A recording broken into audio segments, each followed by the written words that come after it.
Bonjour à tous, alors nouvelle vidéo au sujet du Water Fuel Cell. Donc cette fois ce sera la partie passivation que je vais vous montrer. Donc j'ai fait ce schéma rapidos. Donc pour en venir à ce que je disais dans la vidéo précédente, on a l'Arduino qui lie un capteur ici, capteur de courant. Ensuite il pilote un rhéostat, donc résistance variable tout simplement, qui modifie la sortie du convertisseur DC-DC. Et voilà, tout ça s'envoyait sur le générateur achat chaud. Donc pour tester le montage, j'ai rajouté ici un ampèremètre en série pour mesurer le courant tout simplement qui passe, pour être sûr que l'asservissement se fait bien.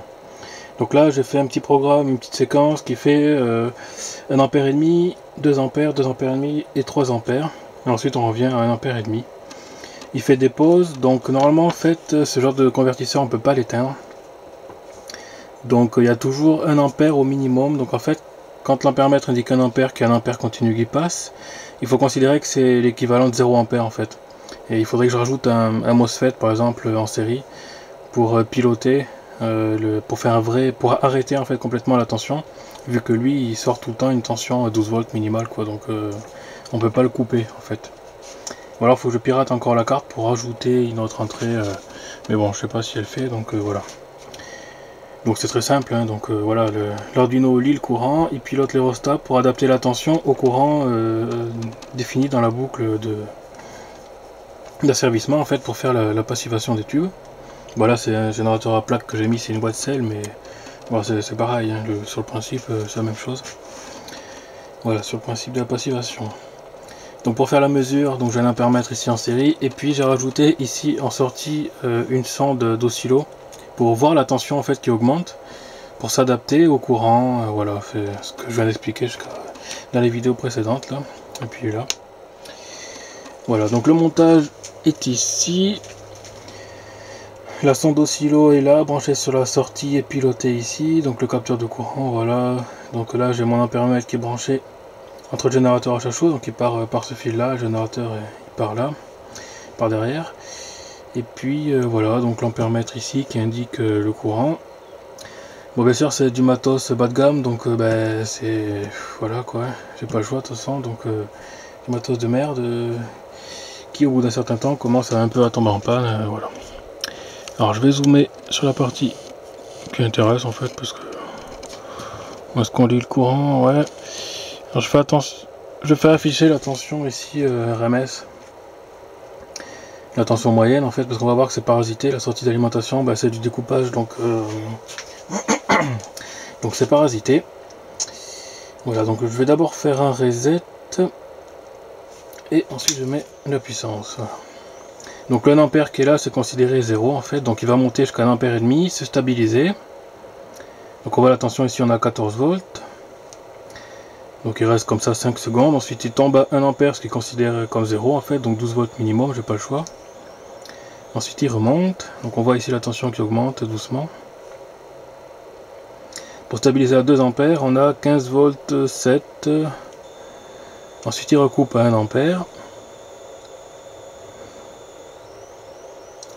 Donc là il remonte pour aller se mettre à 2 ampères et demi, voilà, à 17 volts 5 à peu près. Ensuite il recoupe. Il va se relancer à 3 ampères. Donc il monte progressivement, attention, jusqu'à atteindre le courant qui va bien. Voilà, donc on stabilise à 3 ampères à peu près. C'était 19 volts et demi. Donc ensuite il retombe à 0 normal, et puis il recommence la passivation jusqu'à donc 1 ampère et demi. Voilà, ce sont pas les vrais paliers, et puis c'est pas les bons temps bien sûr, forcément.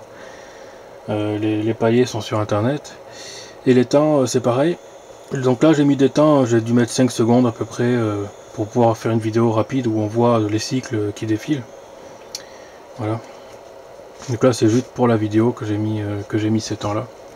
Le courant c'est pareil, c'est pas super précis parce que le capteur il est c'est un capteur pas cher quoi, et voilà, j'ai pas filtré non plus l'entrée analogique, donc mais bon, je pense pour la passivation c'est largement suffisant, on est quand même à 0,1 volt près quoi, donc c'est assez précis quoi. Quand même pour notre utilisation, je pense que c'est suffisant. Voilà, donc il va faire le cycle indéfiniment en fait jusqu'à qu'on débranche l'alimentation tout simplement, ou alors on peut mettre un compteur aussi, voilà. Donc l'asservissement est très simple, il fait plus ou moins en fonction de si le courant est atteint ou pas, puis voilà quoi, j'ai pas fait de PID ni rien, c'est vraiment très simple comme truc. Donc là il recommence à 1,5 ampère, donc c'est le démarrage. Donc 1 ampère c'est quand il coupe ensuite, et puis il fait les paliers régulièrement, voilà. Donc au final, voilà, je pense que l'ampèremètre il est... Voilà. En fait quand on appuie, il affiche n'importe quoi parce que les contacts ont dû s'oxyder là avec le temps et c'est complètement pourri quoi. Bon, ça c'est du matos à 10 €, voilà, mais bon, j'ai pas le choix de toute façon de... J'ai pas eu le choix. Voilà. Donc ça c'est la version module final, on va dire, que moi j'utiliserai. Je vais présenter aussi un petit passivateur là, que je suis en train de faire. Je le fais en parallèle, celui-là il fera que la passivation. Donc il intégrera en fait cette allume là, un Arduino forcément, quelques régulations, puis capteur de courant qui est là. Voilà, donc ça c'est déjà le rhéostat qui est là. Ce sera un système qui permettra juste de faire cette passivation, vu que c'est ce qui m'a été demandé à l'origine, donc voilà. Moi j'ai voulu me développer le système définitif tant qu'à faire. Après c'est juste du copier-coller de code et puis changer les entrées-sorties, quoi, c'est pas très compliqué. Donc voilà, au final ça devrait être un truc comme ça. Voilà. Donc ça fonctionne très bien, hein, on peut laisser comme ça indéfiniment, il va travailler tout le temps. Donc il me faut reprogrammer les temps et puis les courants pour les adapter. Et rajouter donc un MOSFET en série pour pouvoir couper l'alimentation, vu que elle sort tout le temps du 12 volts si on coupe.